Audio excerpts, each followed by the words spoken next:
ఓం సాయిరామ్. శ్రీ సచ్చిదానంద సమర్థ సద్గురు సాయినాథ్ మహారాజ్ కి జై. మన సాయి కుటుంబ సభ్యులందరికీ నమస్కారం అండి. ఎలా ఉన్నారు, ఏం చేస్తున్నారు? మీరందరూ కూడా సంతోషంగా, క్షేమంగా, ఆరోగ్యంగా ఉండాలని, సాయినాథుని యొక్క ఆశీస్సులు మనపై ఎప్పుడూ ఉండాలని మనస్ఫూర్తిగా ఆ సాయిని వేడుకుంటూ ఈరోజు వీడియోను మొదలు పెడుతున్నాను.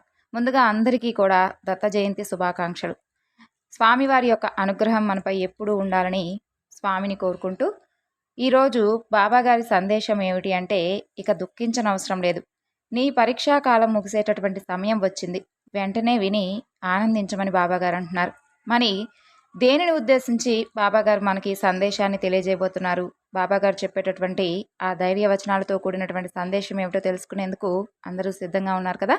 మరి ఇక ఆలస్యం చేయకుండా ఆ సందేశం గురించి తెలుసుకుందామండి. వీడియో కనుక నచ్చినట్లయితే తప్పకుండా లైక్ చేయండి ఫ్రెండ్స్. అలాగే మొదటిసారి మన ఛానల్ ఎవరైనా చూస్తున్నట్లయితే సబ్స్క్రైబ్ చేసుకోండి.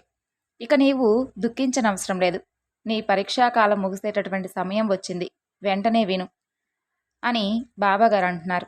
పో బాబా, ప్రతిరోజు కూడా ఏదో ఒక మాయ మాటలతో నన్ను బుజ్జగించాలి అని ప్రయత్నిస్తూ ఉంటున్నావే తప్ప అసలు నా కన్నీటికి, నా కష్టానికి ముగింపంటూ ఉంటుందా? నాకు ధైర్యాన్ని ఇస్తున్నావు, కాదనడం లేదు.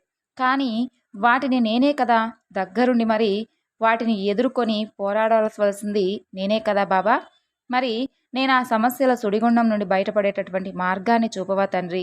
ఎప్పుడూ కూడా ఏదో ఒక కష్టంతోనో లేదంటే ఏదో ఒక సమస్యలతోనో ఈ విధంగా కాలం గడపవలసిందేనా?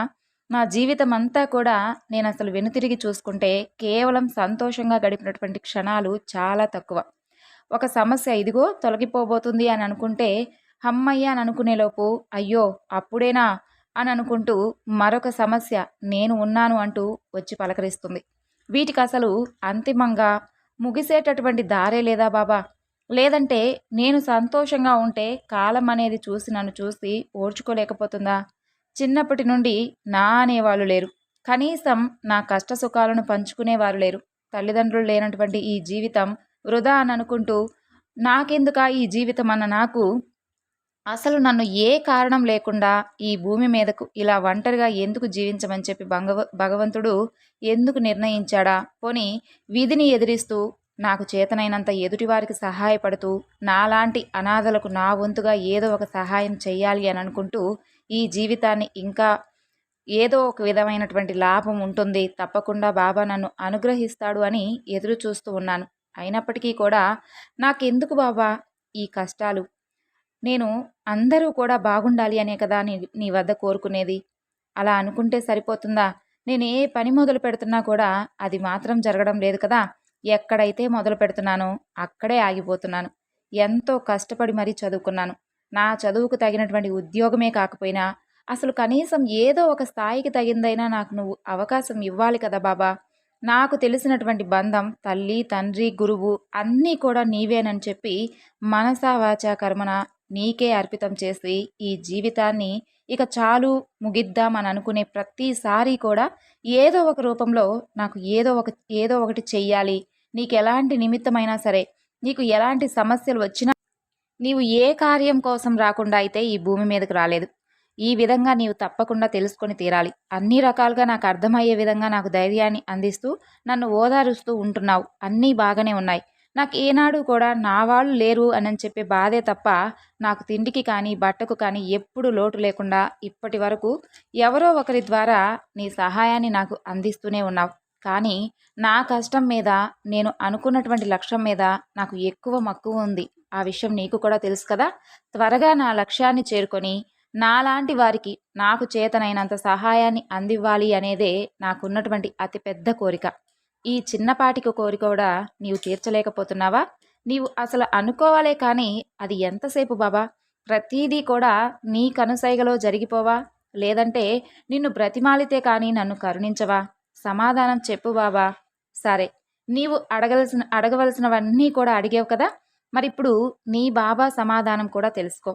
నీకు ఎవ్వరూ లేరు, ఎవరితో ఏది చెప్పుకోలేకపోతున్నాను అనేటటువంటి బాధను ఇక మర్చిపో. నేనున్నాను కదా. మనిద్దరం ప్రతిరోజు కూడా స్వప్నంలో బోలెడు కబుర్లు చెప్పుకుంటూ ఉంటున్నాం. నీ కష్ట నష్టాలన్నీ కూడా నాకు తెలిసినవే కదా. నేను కూడా అనాథనే. ముందు నన్ను కూడా ఎవ్వరూ గుర్తించలేదు. వైద్యుడు అని కొందరన్నారు, ఫకీరును అని మరికొందరన్నారు, చివరకు నీవే దేవుడనని చెప్పి అందరూ కూడా ఈ పాదాలను ఆశ్రయించారు. నన్ను ఆశ్రయించిన వారిని నేను ఎప్పుడూ కూడా నిరాశకు గురి చేయను. అది మీ అందరికీ తెలుసు. ఇక నీ యొక్క కర్మానుసారంగా జరగవలసిందంతా కూడా జరిగిపోయింది. ఇక దాని గురించి నీవు దిగులు పడనవసరం లేదు. ఇప్పటి వరకు నీవు అనుభవించిందంతా కూడా కేవలం కర్మానుసారమే. నీలాగే ఉండిపోయేటటువంటి నలుగురికి సహాయపడాలి, వారి కోసమైనా సరే నాకేదో ఒక దారి చూపివు బాబా అని అన్నావు చూడు, నిజంగా నీకు కృతజ్ఞతలు. కల్మషం లేనటువంటి నీ మనస్తత్వానికి నేనెప్పుడూ కూడా బందీనే. తప్పకుండా నీకు మంచి రోజులు రాబోతున్నాయి. నీ పరీక్షా కాలానికి ఇక స్వస్తి పలికేటటువంటి రోజులు వస్తాయి. నీలాంటి వారికి ధైర్యాన్ని అందిస్తూ నీ వంతు సహకారాన్ని నీవు తప్పకుండా అందిస్తావు. అలాగే ఏ ప్రేమలకైతే నీవు నోచుకోలేదో అవన్నీ కూడా నీకు అందుతాయి. ఇప్పటికే నీ ప్రేమతో, ఓర్పుతో నీ సాయి మనసును ఎప్పుడో దోచుకున్నావు. నీలాంటి మంచి మనసున్న వారికి అన్యాయం చేస్తానా? తప్పు చేసిన వారినే వెంటనే క్షమించేటటువంటి నీ సాయి నీలాంటి వారికి ఇంకెంత అండగా ఉంటారో తెలుసా? అది నీకు త్వరలోనే నిరూపిస్తాను. కొత్త జీవితాన్ని ఇస్తాను. నిన్ను వెతుక్కుంటూ నీ మనసుకు తగినటువంటి బంధంతో ఒక గొప్ప జీవితాన్ని అందిస్తాను.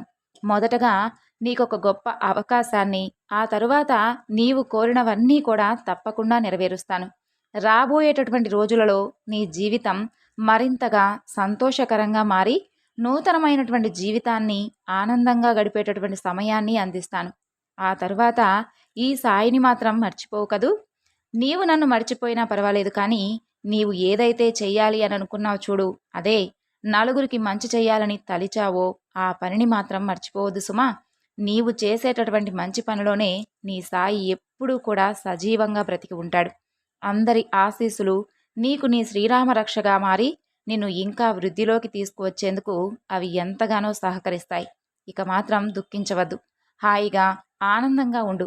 గొప్పగా బ్రతకలేకపోయినా నీవు కోరినటువంటి జీవితాన్ని మాత్రం నీకు తప్పకుండా నీకు నచ్చిన విధంగా బ్రతికేటటువంటి అవకాశాన్ని ఇస్తాను. సంతోషంగా ఉండు. బాబాగారు చెప్పినటువంటి ప్రతి మాట కూడా అక్షర సత్యమండి. ఎందుకంటే ఎవరూ లేని వారికి భగవంతుడే దిక్కన్నట్లు నిజంగా ఎవరైతే ఆ విధమైనటువంటి బాధను, నరకాన్ని అనుభవిస్తారో వారికి కేవలం మనం మాటలతో చెప్తే మాత్రం ఆ బాధ తీరనిది. ఎందుకంటే వారు అనుభవిస్తున్నటువంటి బాధ పగవాళ్ళకు కూడా రాని బాధ.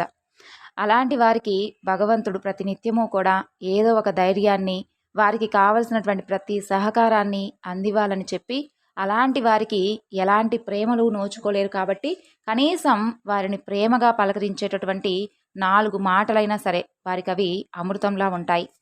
కాబట్టి అలాంటి వారికి మన వంతుగా, అంటే మన శక్తి మేర ఏదైనా కానీ సహాయం చేయలేకపోయినా కనీసం అలాంటి వారితో 4 మాటలు ప్రేమగా మాట్లాడితే వారు మాత్రం చాలా సంతోషిస్తారండి.